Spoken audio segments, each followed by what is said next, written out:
A few days ago, we saw that Mercedes launched the EQC in India. It's Mercedes' first electric car and Mercedes has put all of its effort into it. Now, the one thing we Indians and the world noticed was that for the first time, Mercedes market launched probably one of their most impactful cars in India and not in their own country or a big country like the USA. So seeing the same thing, another German manufacturer, Audi, launched their electric car, the Audi E-Tron in India. Now it's not the same thing as Mercedes, but they have launched and priced it in a way that the market knows it has been directed towards the EQC. Now, the E-Tron, as said by Audi, is an SUV, but it is not. Let's be very honest. It has got the same silhouette as the EQC and the ground clearance is not even high enough to even tackle normal speed breakers on the Indian roads. From the design perspective, it's the same as the Audi Q series. You can spot the difference between the grille, the charging port, etc. It doesn't look bad, but it doesn't stand out as well. It looks like just another electric car on the road. Also, the e-tron happens to be Audi's first mass production electric car. Its first delivery happened just about 2 years ago. Now when it comes to an electric car, it doesn't matter if it's a relatively affordable Nissan Leaf or a car like a Tesla Model S Plaid. The customer's concern is the same. What's the range? Is it low? And if it is low, then what is the charging time? But the range of the Audi e-tron won't disappoint you. In just a single charge, it can do up to 328 kilometers, and in the updated model, the range has been increased to 357 kilometers, which is great for city usage as well as highway. And it's more than what an average person is used to travel in a day. The Sportback version, which came out in 2020, has a range of about 351 kilometers, which is good. Now to extend the range, the e-tron has also got a regenerative system like most of the electric car nowadays, and that will extend the range of your e-tron by about 30%. So with the regenerative mode, the e-tron can do 450 kilometers, which we can all agree is more than enough for a single charge. Now we all know Germans never disappoint us with their interiors and tech inside the car. In the Audi e-tron, it's the same thing. The latest tech and features have been integrated into the car. For comfort, you have got heated and massage seats. 4-way climate control comes standard, making the interior even more visually appealing. Then we have the ambient lighting inside the car. Top-notch material has been used, thus enhancing the quality of the driving and the riding experience. Being an SUV, the first thing a customer will look for in the e-tron is practicality.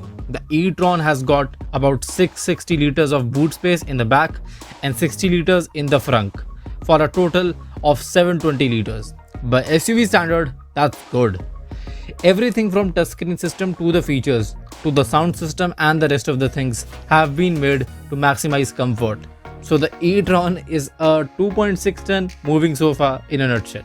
Audi has also focused on making the e-tron as driver focused as possible, because they not only want the general people to get attracted to the car, they also want the enthusiasts to get attracted by it.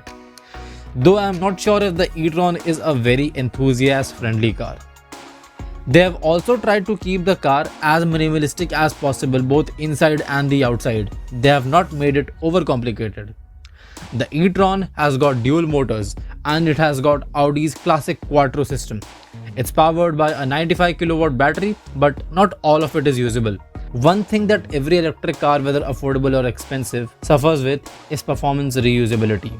We all love the part when you step on the gas pedal and the car just accelerates so quick. If you keep on doing that consecutively, there comes a point when a lot of heat gets stored inside the batteries and it causes a lot of issues. So to tackle this problem, Audi developed their own cooling system that cools down the batteries even if you do multiple acceleration runs. German engineering at its finest. The Audi Quattro all-wheel drive system certainly makes the e-tron more SUV-like than its arch-rival, the EQC. The main advantage of the Quattro all-wheel drive is that the car never loses traction. Doesn't matter if you are stuck in mud, in snow, or you are doing rock crawling. The Quattro system ensures traction on all 4 wheels, thus enabling the driver to go anywhere they want to. Just be careful about the ground clearance though. Also, torque vectoring allows the car to have optimum torque on every wheel.